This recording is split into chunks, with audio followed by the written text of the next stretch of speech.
আসসালামু আলাইকুম বন্ধুরা, কেমন আছেন? ভালো আছেন? গেছিলাম ব্যাংকে। তো বাসার থেকে ব্যাংক বেশি দূরে না, এই জন্য পায়ে হাইটে গেছিলাম, আবার জমা করে আসলাম। তো আপনার কাছে শেয়ার করবো এই ব্যাপারটা যে সারা মাস কাজ করছি, পয়সা উপার্জন করছি, রাত্রে বেতন পাইছি, এখন ব্যাংকে জমা করলাম।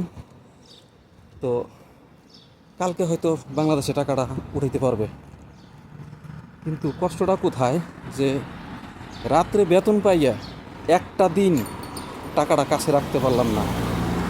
বাবা হাসপাতালে, ওখানে তার টাকা লাগবে, সংসার চালাইতে পরিবারের টাকা লাগবে,